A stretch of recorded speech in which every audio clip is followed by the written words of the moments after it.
So we'll go ahead and get started, and this is being recorded, so if anybody needs to go back and rewatch the beginning part later, you certainly have that option. So if any of you I haven't met, my name is Lisa Baxter, and I'm the forage specialist down here on the UGA Tifton campus. And we're going to talk tonight about some of the options you have for extending grazing into this winter. So there's three main kind of grouping options that we talk about when we look at extending grazing. They are grazing crop residues, stockpiling forage, and then also planting winter annuals, which will be the bulk of our presentation. So if you're in the southern part of the state, you've probably grazed a crop residue at some point. It's a very inexpensive feed source. It's really good for filling in the gaps in your grazing season. It's not something we want to necessarily rely on to hold our cows for several months, but it can be good to kind of a temporary option until your winter annuals get established. It doesn't matter which crop we're talking about, corn, cotton, beans, any of them. Before we turn animals out of any kind, we want to make sure that every chemical that had been sprayed on that crop has a grazing label or is safely off the plant, so that we don't have any potential contamination out there. As a general rule, about 2,000 pounds of a crop material will hold one cow for about 30 days. So corn usually will have one cow per acre for about 60 to 100 days, and cotton is about half of that. So again, just to reiterate, if we are going to turn animals out on any crop field, we want to make sure that we've double checked all of those pesticide labels before turning those animals out. We also want to make sure that we haven't sprayed our pastures with anything with an aminopyrrolid in it, because it can carry from the animal into those crop fields. So if you have treated with some of the Grazon products or Duracor and things like that, you need to pull those animals off for about 3 to 4 days before you put them onto a crop field if it's an area where you typically plant cotton or some other broadleaf type crop. So another option we have is stockpiling, or you may have heard it called deferred grazing.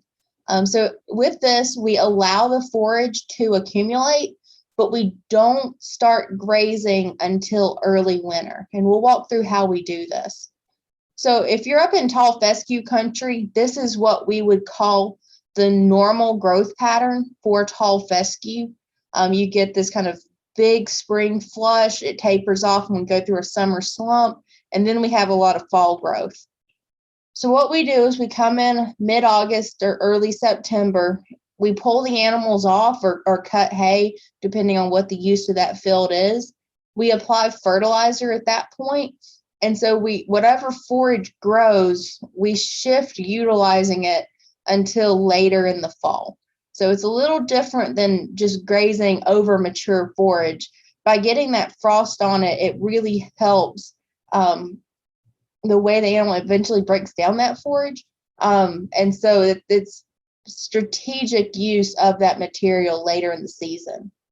If you're in Bermudagrass country, so Bermudagrass starts screening up in April, and we get this kind of big summer hump here, tapering off kind of late September into October, depending on where you are in the state. Similar concept, come in mid to late August, early September, pull the animals off, apply fertilizer, and utilize that forage later in the fall. So kind of to compare those two systems, things are happening about the same time for each of them. We're just utilizing that forage later into the season.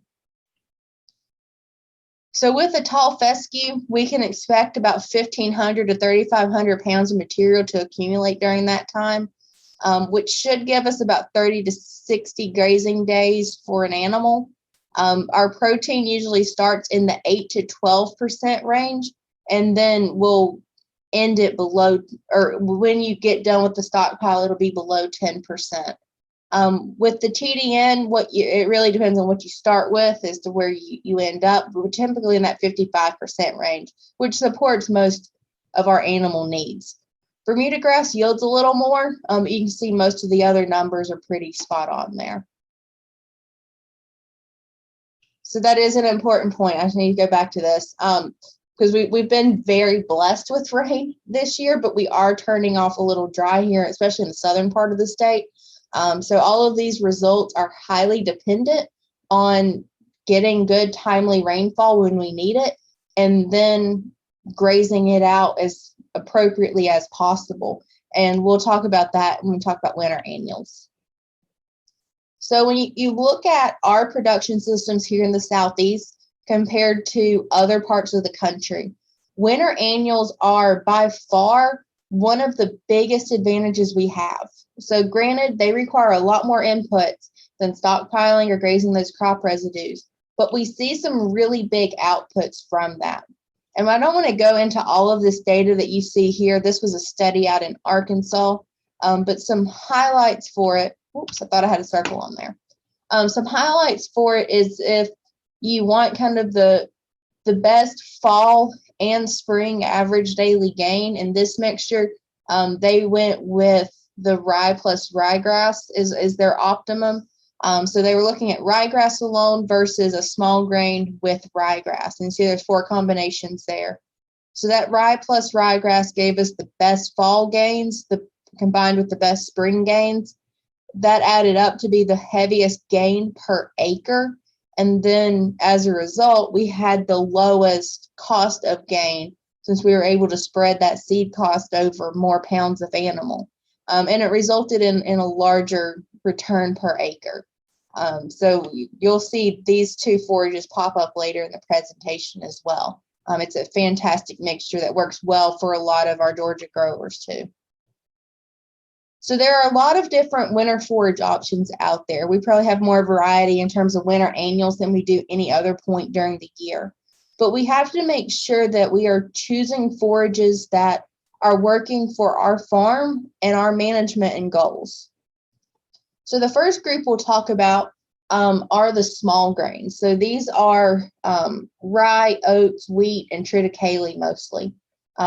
Technically something like barley would be thrown in here, but that's not one we recommend for use in our state. These are pretty easy to plant and manage. So if you've never planted a winter annual before, something like rye is usually where people start. The challenge with the small grains is their growth isn't well distributed throughout the entire growing season. And so that's why we tend to pair these, with something like ryegrass. So for instance, rye is a really popular option. We tend to think of rye as having very aggressive fall growth, and it really taps out for us there in February into March at the latest. Something like oats is a little bit later.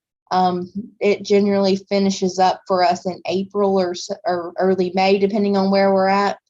Wheat's pretty late, so wheat isn't an option that we see used a lot in grazing situations. It just doesn't produce the tonnage of these first 2. And when you compare seed costs per tonnage, per actual animal gain, rye and oats tend to drift there towards the top. Triticale is in between rye and oats in terms of maturity and yield. I see a lot of dairies use triticale, and I'm still not sure what makes it so popular with those dairy rations. I don't see large acreage of triticale used just for grazing. I see it more as a silage crop. So some different options there, but we've got to make sure that we're matching the right small grain to when you expect the grazing. So if you want to plant and get animals in as quick as possible on a small grain, we're going to go with something like rye. So kind of the other big one that we tend to think of as a winter annual is ryegrass. All things considered, if we put ryegrass in the ground the same time as any of those small grains, it's going to out yield them, especially when you look at the seasonal production, if we can get that stand established early in the fall, which is really now into the first week of October at the latest. The potential challenge with ryegrass is it can be difficult to eradicate and interfere with our warm season grasses. So if you have a very high producing hay field, We really want to be cautious of planting ryegrass on that field in the winter, because it can be a challenge to kill it off in time in the spring so that it doesn't interfere with our Bermuda grass greening up. If you're more of a cattleman and you just have some pastures, usually ryegrass makes its way into that mix, whether you're planting ryegrass alone or rye plus ryegrass. One thing to be cautious of is ryegrass does not come kind of right out of the gate ready to graze. You may put it in the ground now, but you may not be grazing it until late December, early January. It's very slow early in the season and really carries us through the end of the season. And you'll see that in the growth curves later. Another grouping is annual clovers, and there's a lot of them out there. We have arrowleaf, fall, berseem, crimson, and so on and so forth. Crimson's probably our most popular one used in the state. Grows on a lot of different ground. These, we don't typically plant any of them as a solid stand. The tonnage just isn't there. And we generally don't want to turn animals out on a full stand of clover. It's just not going to support their grazing needs in terms of a balanced grazing plan very well. But they do pair well with small grains and ryegrass. So they provide the protein and the higher energy, whereas the small grains or ryegrass provides a little more of the fiber that they need to balance out that diet. With any of these clovers, our soil pH needs to be at least a 6.0 to support optimum growth.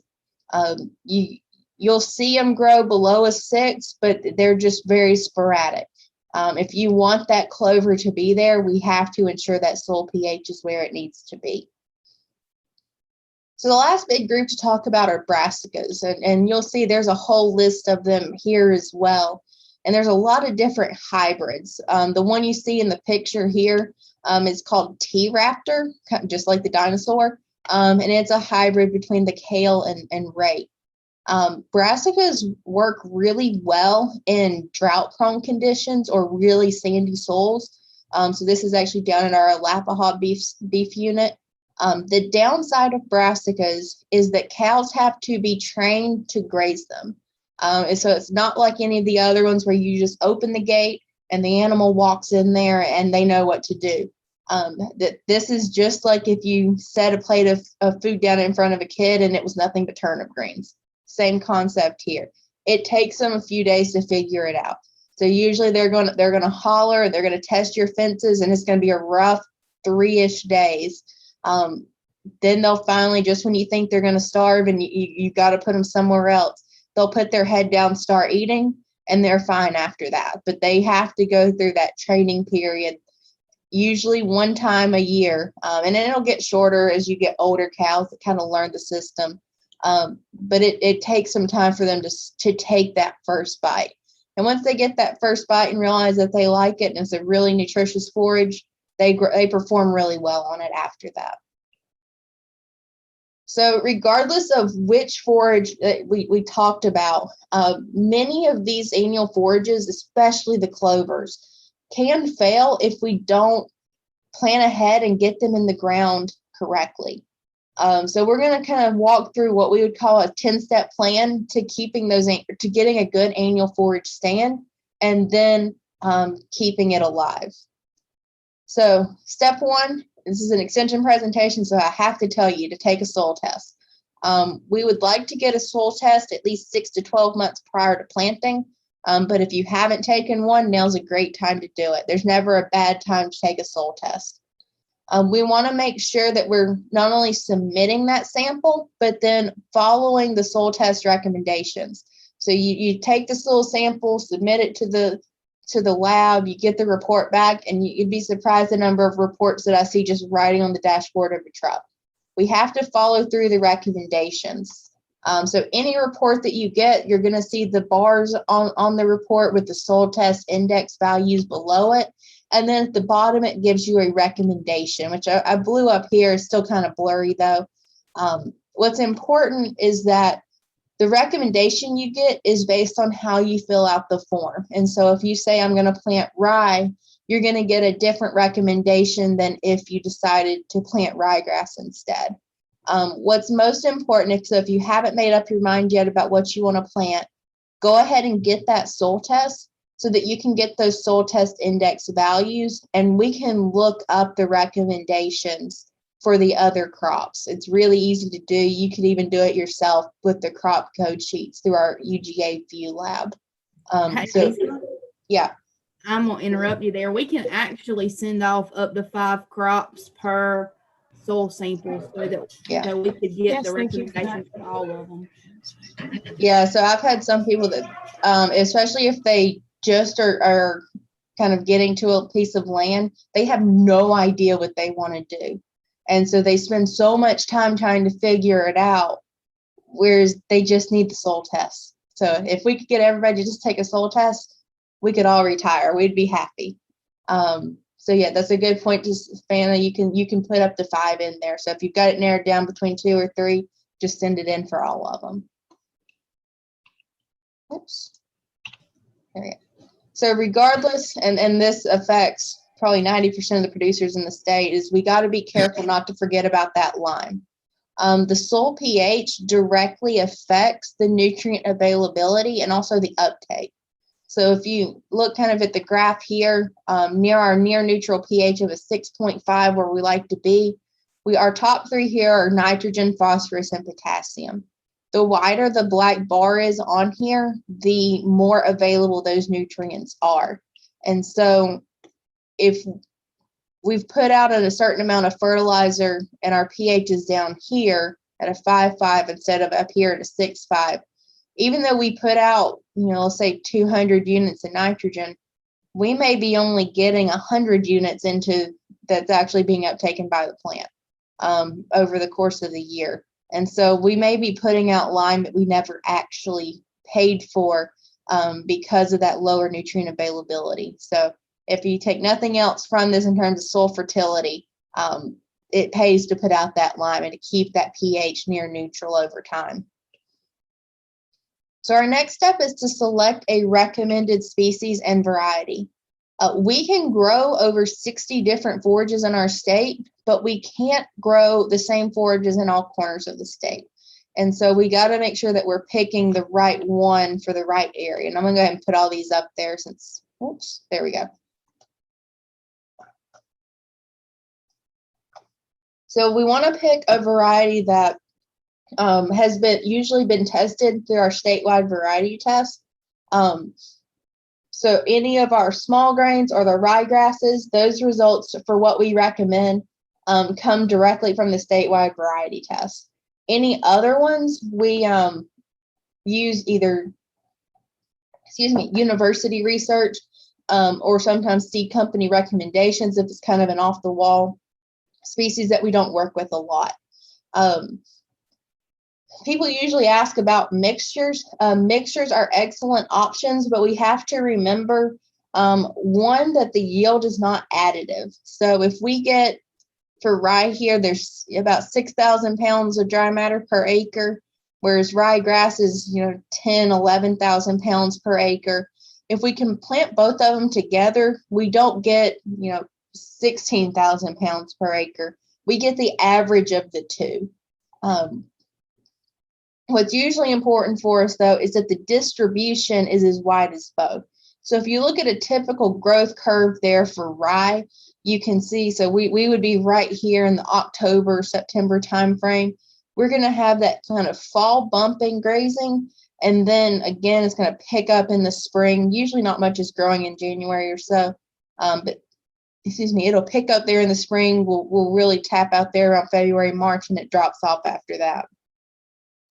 With something like ryegrass, you can see that we don't get a lot of fall growth from it. It's really that March, April, May timeframe is when we see the bulk of that forage production. And so when we plant both of them together, we get that fall growth from the rye plus that spring flush from the ryegrass. So it really helps with forage availability across the entire season.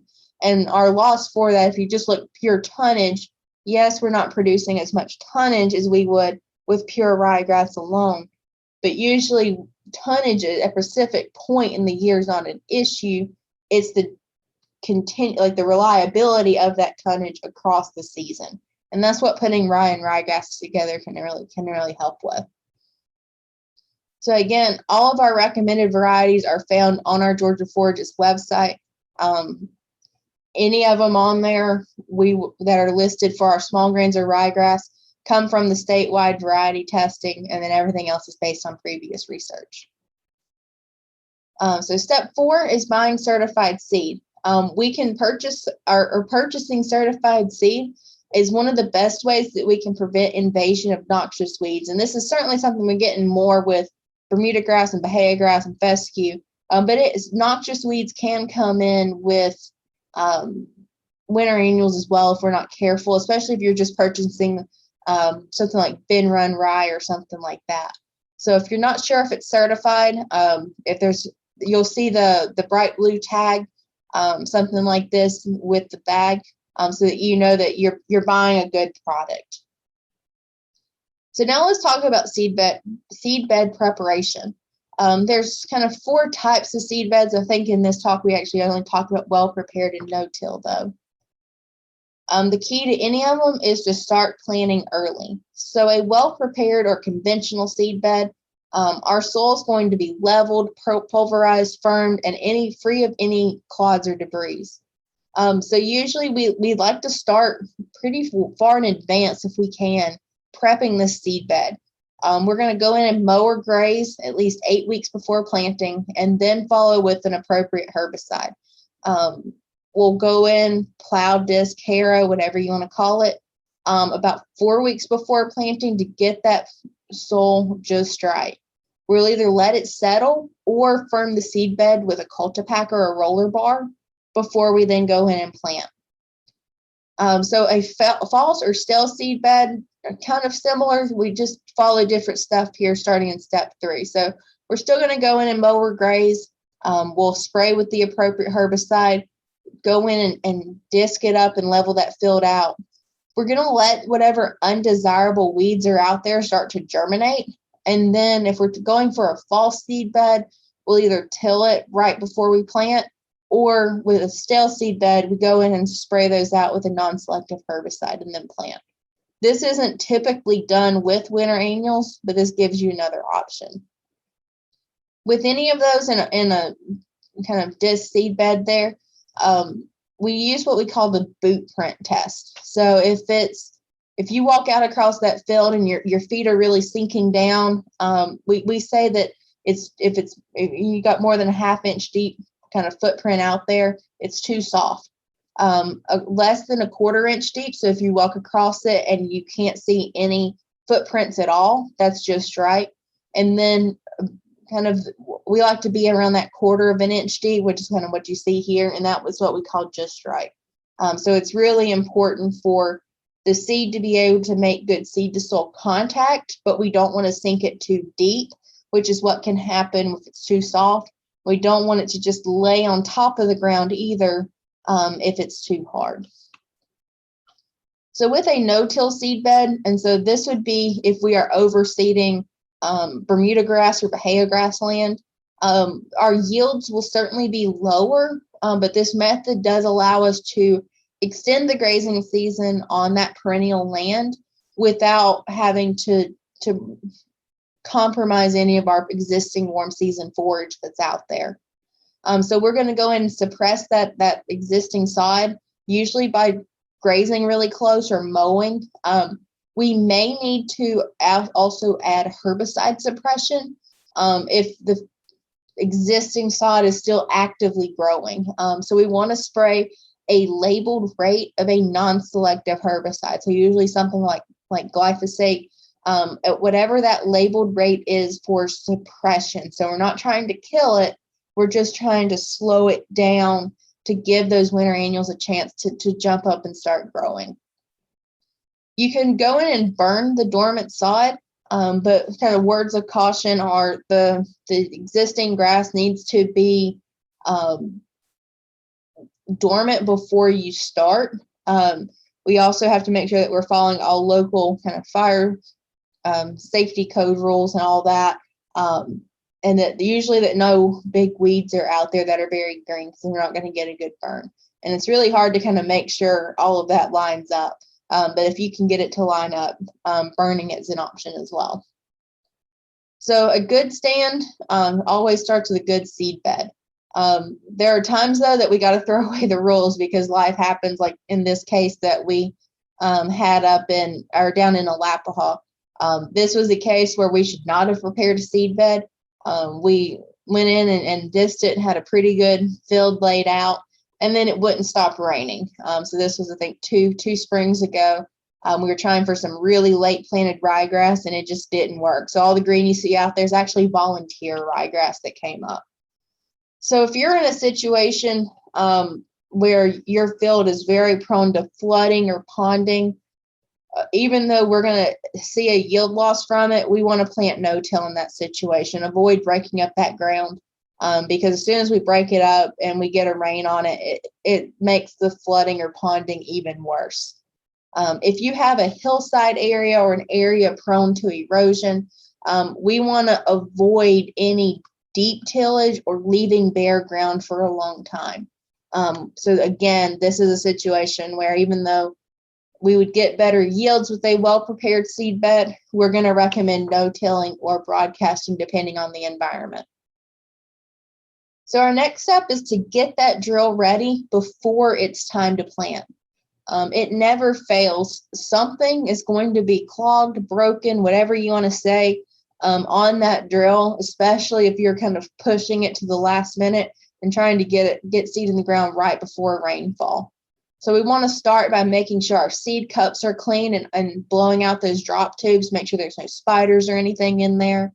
We'll clean out all of the hoppers, especially important if this is a shared drill or one you're borrowing from somebody. Sometimes people will leave old seed in there. They'll set tools in there. I've found so many wrenches in our drill here on the station that somebody's calibrated and set it back in the hopper there. So you'll be surprised what people leave up in there.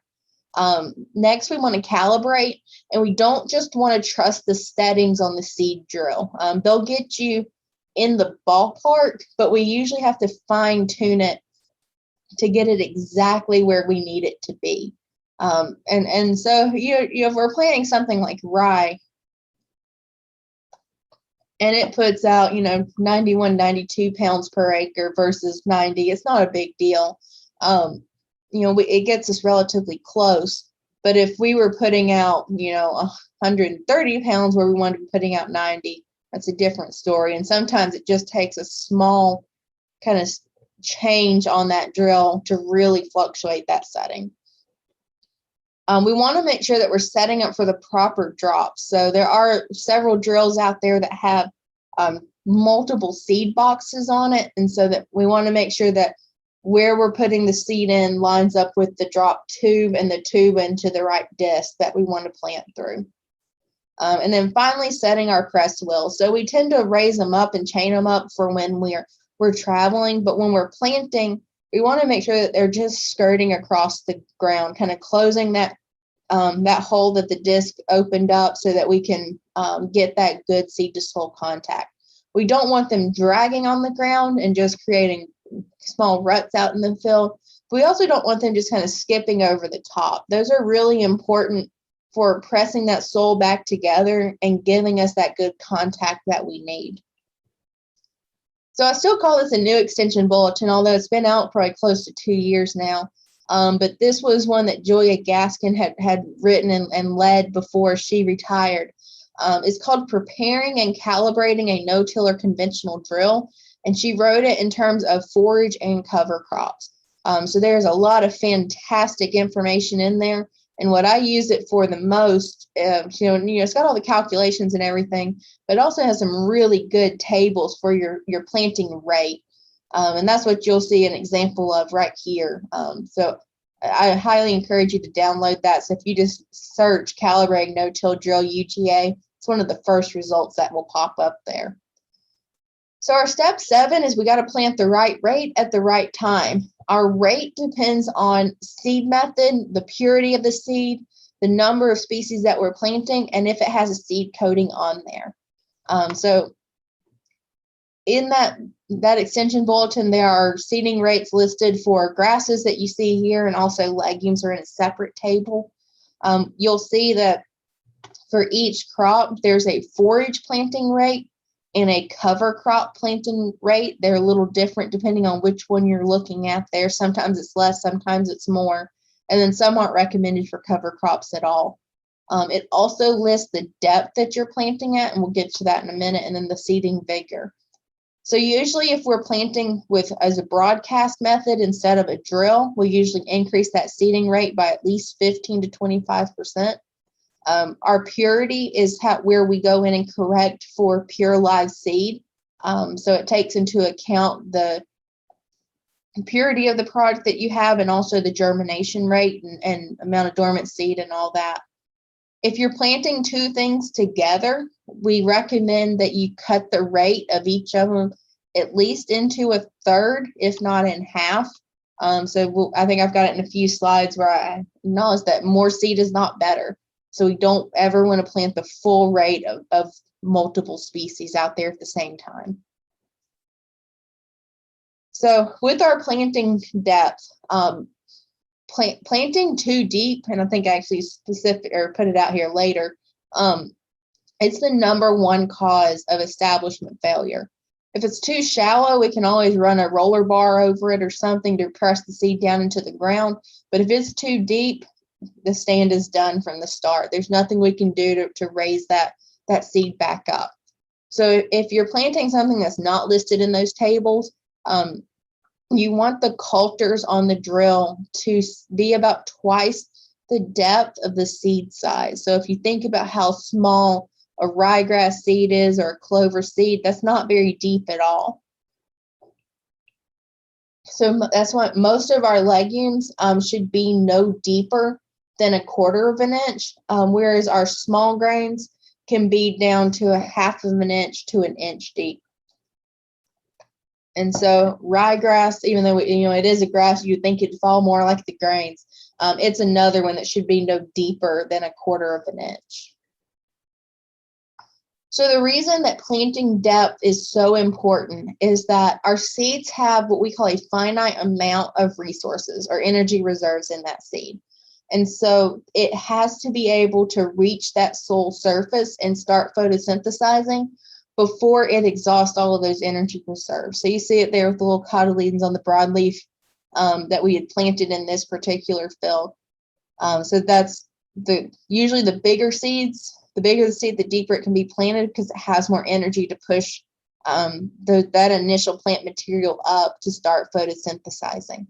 So, and then likewise, our small seeds like the ryegrass and clover have to be right near the soil surface because they don't have a lot of energy stores available. So our next step is to manage insects and weeds, and boy, has this been a year for insects.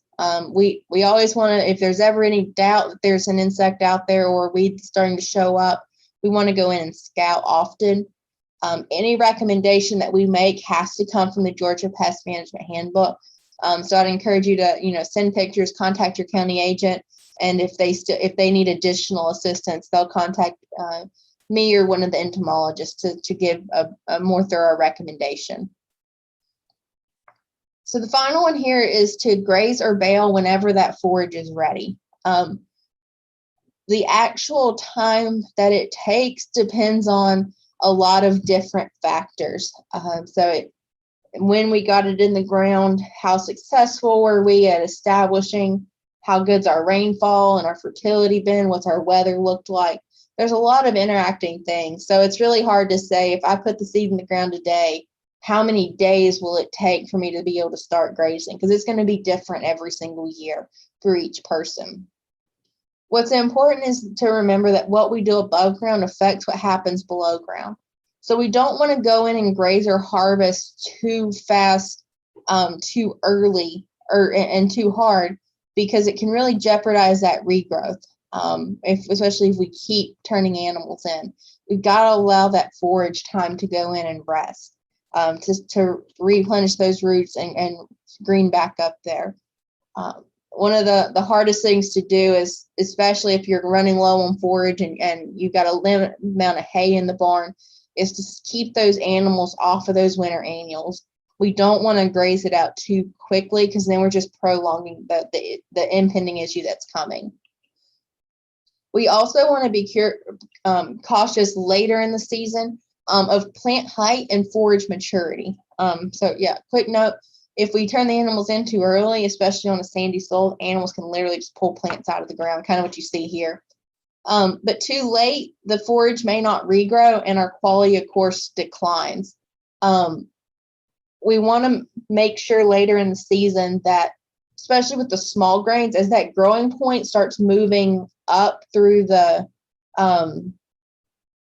up through the stem of the plant, the animal goes in and grazes below that point, that particular plant is done for the season. So plant height does not always correlate to forage maturity, especially with those small grains later in the season. So we have a video on our YouTube channel showing you how to grow stage those small grains. And then it's something that's pretty easy if you just kind of get the hang of it. So the question always comes up in our cattlemen's meetings, well, what about broadcasting? And I was always told, good, cheap, or fast, you have to pick two. Broadcasting is certainly faster than drilling, but it's going to increase our seeding costs and will likely result in lower yields because with the broadcasting, we're not getting that good seed to soil contact that we need for germination. So drilling, it's always going to be our first option. But in parts of the state, if a drill is not available, broadcasting can be a good option for small seeded forages. There are a variety of different broadcast spreaders out there. You may hear them called spinner spreaders or something like that. We would like to be able to use a cultipacker or something after that broadcast application to kind of gently press those seeds down into the ground. And again, if you look at those rates listed in those tables for your planting rate, we need to increase that by at least 15, if not up to 25%, to account for that poor seed to soil contact so that we still get a decent stand with broadcasting. A better option would be one of these brilliant seeders. They're officially called a cultipacker-seeder, but it has to be used on a prepared seed bed. So what it does is it drops that seed directly onto the ground and then presses it gently into the ground immediately behind it. This is what we would like to plant things like fescue with too. It works really well for those small forages to just gently press them into the ground and do so very shallowly that we don't see, that can be a challenge with some bigger drills. So finally, I want to talk about manipulating that grazing behavior to help to start extending our winter grazing and better utilize the forage. So these could be what we talk about for either grazing out of stockpile or those winter annuals. So there's kind of three options there. And we have, this is probably the most common one that we see. So we would like to go in, instead of just turning the animals out continuously over a large area, be very strategic in how we move them. And you could do it rotationally where they have access to the entire field. But if we need to further subdivide that field, one option is strip grazing, so that you, instead of dropping a bale of hay every day, you're pulling up a new section of fence. So every day they have access to another 20, 30 feet. And it takes some time to figure out exactly how long that needs to be, but another section of the field. So instead of feeding the animals or dropping that hay, you're giving them a little more grass to eat every day. So it really forces them to utilize that forage well. Another option is strip grazing with a back fence. This would certainly be preferred. It does take a lot of fence material though, and you also have to have a way to move a water source down the field, and the majority of fields in Georgia are not set up for that. The final option I want to look at is what we call leader follower grazing. And so you let an animal with a higher nutritional demand go first through the field, and they get the first bite, and then you make the mama cows or something with a lower nutritional demand go in and clean up the rest. So that top bite that you see here is going to be the most nutritious. So that second and third bite are going to be less nutritious. So you let those animals that have higher demands graze first. So kind of final thought here, because we've been a week here in South Georgia without rain. That hasn't happened for a while this year. Winter grazing options only work if there's soil moisture. So if we do turn off dry for a while, we want to be cautious of putting too much seed in the ground if we don't have rainfall in the forecast. So likely not a big concern this season, but something to think about, especially in drought years. So I want to kind of point your attention to a few forage resources out there. We do have a new Georgia Forages YouTube channel. So we have short 5-10 minute videos on calibrating a seed drill, calibrating a sprayer, looking at forage options, so on and so forth. So if you just type in Georgia Forages into YouTube search, it should pop right up. We still have the videos that were on the old Georgia Forages channel. They're just now labeled under Grassman. So it's a separate channel. And with that, I can take any questions. I think there's several here in the chat box as well.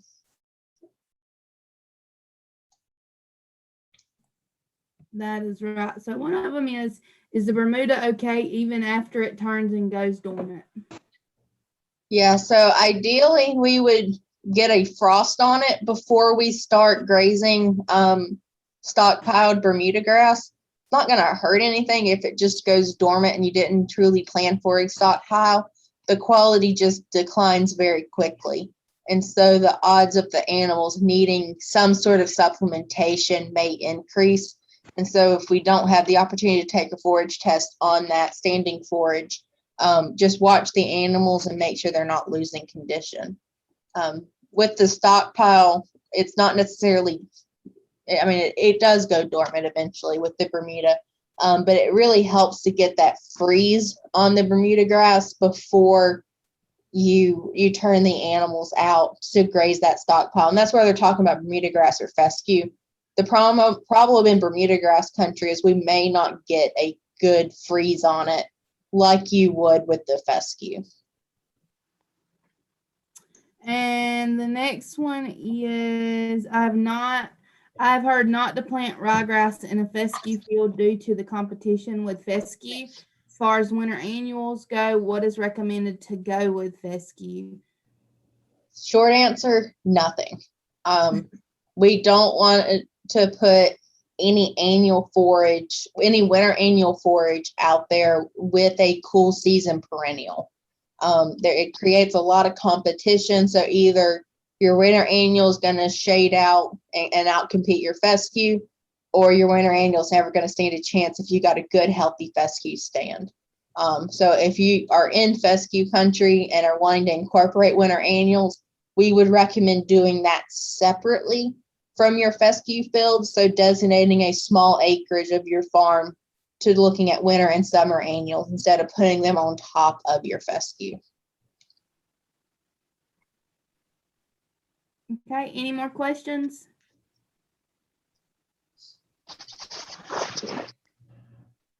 So real quick before people sign off, we did put in a survey link in the chat box. If you all could fill that out, that would be a great help to us as we evaluate our programming efforts and turn in impact statements here in a couple weeks.